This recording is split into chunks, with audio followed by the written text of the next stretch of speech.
Hi CCE, my name is Michaela. I am a CCE alum coming to you from Springfield, Missouri, and I'm going to be talking a little bit about what it looks like to walk with God. And I understand that I'm doing this before your meditation, so that is super exciting. I love meditation. That was one of my favorite parts of CCE, both as a camper and as a support staff member. So I hope that you're loving it, liking it, or getting through it, whichever one applies to you, whichever one you need. But yeah, I feel really blessed to be able to talk to you at this time. So let's dive right in. So my first thing I want to do is ask you a question, and I understand you can't answer me, but just think about it. Do you like to go for walks? Okay, now you've thought about it. I understand you can't answer me, but never underestimate the healing power of a good walk outside, especially in a world with so much unrest in the middle of this little global pandemic. Going for a walk, I know, has been something that has kept a lot of us sane.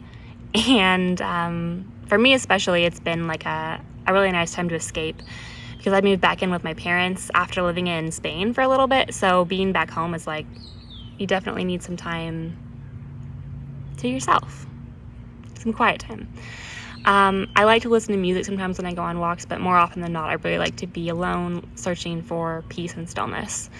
And this kind of brings me back to the phrase walking with God, which I think people use as a metaphor for experiencing God's presence in your life. And experiencing God's presence in your life can look different every day. It is comforting, empowering, and it can also be kind of weird, especially if it's a new concept for you, on this idea of having the presence of God in your life all the time. And I think a lot of us like to put pressure on ourselves and say, oh, well, if I start on this walk with God, then I have to be a perfect Christian every day from here on out. And that's not a thing. That's not true. We're human beings. It's not in our nature to be perfect, and that's okay. That's why we need God. But I think walking with God looks a little bit different every day, especially for me. I would say, like, there are days when I feel much closer to God, and there are days when I feel like God is 10,000 miles away.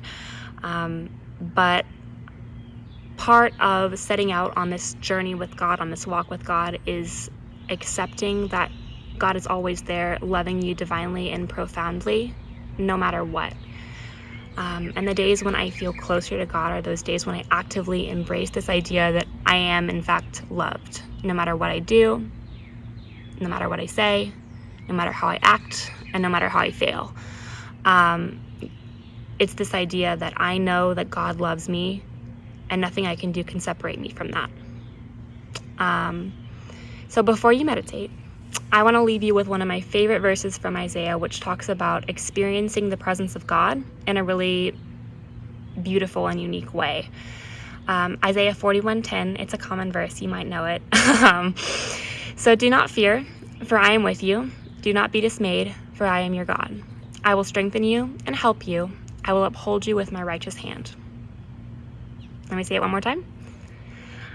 So do not fear, for I am with you. Do not be dismayed, for I am your God. I will strengthen you and help you. I will uphold you with my righteous hand. Isn't that cool? I really love that verse, and I really love the comfort that it brings me, the peace that it brings me, this idea of not being afraid because God is with you in your day-to-day struggles, in the big things and the little things. That's a real comfort to me. So I encourage you guys to go and find a nice spot to meditate, to sit and walk and talk to God about what your walk with Him might look like, and really embrace this idea that there is a God and He loves you more than anything, in a way that is beautiful, divine, and profound. And that's it. Lots of love, lots of prayers. Bye, guys. Have a great day.